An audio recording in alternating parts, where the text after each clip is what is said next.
Welcome to the deep dive. We're here to sift through the noise and find the real insights from the information swirling around us. Today, we're doing a deep dive into something pretty significant, how a major news event actually unfolds. We're looking at it from the first shockwaves right through to how it impacts us individuals and, well, the whole media landscape. That's exactly right. Our goal today isn't just to rehash the headlines. It's about understanding that flow of information. How do those first reports evolve? How do people's personal reactions get woven into the coverage? We want to help you get a really rounded view, not just on what happened, but how you'll learn about it and how you react. Okay, so let's start with the event itself. This earthquake in Turkey, a 6.8 magnitude, that's serious, hit late, right? Around midnight local time. And Yeah. the initial news was just awful. Dozens injured confirmed right away, and buildings collapsing. Yeah, the immediate aftermath is always chaotic. But what's quite remarkable when you look closer is the speed of the response. Rescue teams mobilized incredibly quickly, and it's not just that they responded, but the sheer complexity involved in those first few hours. Getting teams in, coordinating, it's intense. And amid all that devastation, there was that one story that really stood out for me, that little boy. Oh, yeah, I saw that. Rescued after 6 hours trapped in the rubble. Exactly. Yeah. 6 hours. It's a small flicker of hope, isn't it? Yeah. A powerful counterpoint to all the destruction. And it really highlights the incredible work those rescue teams do, the precision involved. Absolutely. And you mentioned the speed of the rescue teams. But the news coverage itself felt almost instantaneous, too. It felt like reporters were on the scene almost before dawn broke. That whole news machine just lurched into action, didn't it? It really did. It's fascinating to watch in real time. You had live broadcasts starting very early, and Right. journalists on the ground were confirming, yes, emergency services were moving incredibly fast. And then came the eyewitness accounts. These are always so powerful. Like that woman describing her building shaking. Yes, like a washing machine. Yeah. That kind of description just cuts through, doesn't it? It makes the terror real. And then your phone starts buzzing, news apps pushing updates constantly, BBC, CNN, all the major international outlets were covering it extensively. Right. But alongside the reporting, there was also that positive aspect, the international aid response kicking in, countries offering support almost immediately.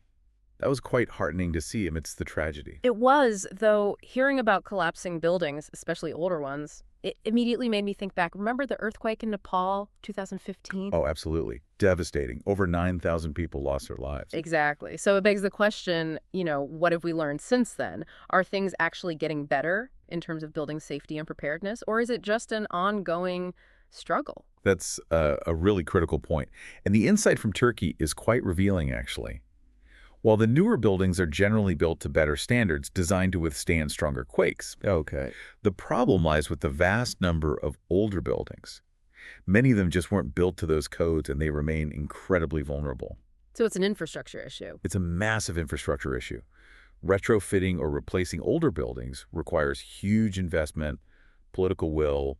It's a long-term challenge for governments everywhere, really, not just after a disaster strikes, but proactively. It's often not the top priority until tragedy hits. Yeah, that makes sense. And looking at the coverage, the rescue videos, the stories, it's hard not to feel it. The emotional impact is just immense. I found myself watching some of those rescues and just tearing up. It connects on such a human level, even from thousands of miles away. It absolutely does. And that strong emotional response is natural. It often leads to that immediate desire to do something, to help, to donate to relief efforts. But that's precisely where we need to be careful. That term, verified charity, it's not just jargon, it's crucial. Because unfortunately, after major disasters, fake donation sites pop up almost immediately. They prey on that goodwill. So checking if a charity is registered and legitimate is incredibly important. Digital literacy becomes key here. That's a really important warning. And it ties into another responsibility we all have, especially during a crisis. Which is? Avoiding sharing unconfirmed information, Hmm? or worse, fake videos or images. The potential for harm, for spreading panic or misinformation when things are already so tense.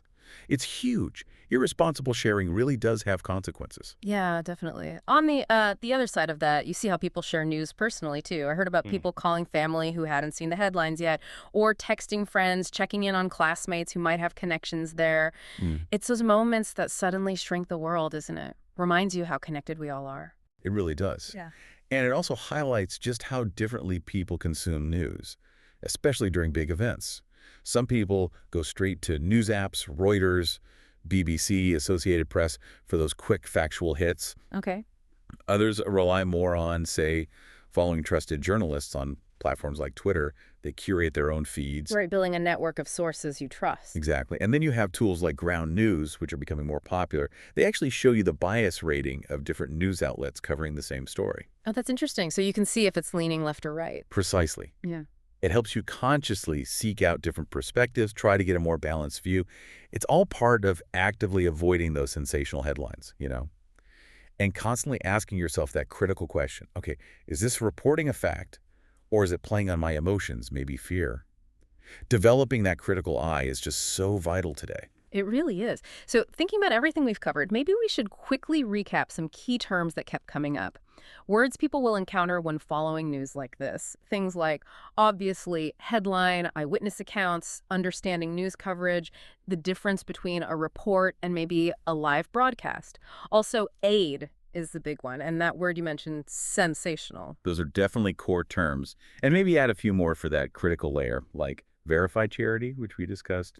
Also bias rating, understanding what that means, knowing how to identify a reliable journalist, perhaps. Yeah. And fundamentally, that distinction between fact versus opinion, or even fact versus emotional narrative. Good additions. This whole deep dive, it really just hammers home how important it is to stay informed, but also to stay compassionate when these terrible events happen. And it shows the power of language, doesn't it? How we use words to share vital news, to connect with each other, and sometimes, hopefully, to prompt positive action. Absolutely. And perhaps to leave everyone listening with a thought to chew on. Considering everything we've discussed, the speed, the emotion, the different ways news reaches you, how do you personally try to distinguish between objective reporting and those more emotionally driven narratives when you're consuming news?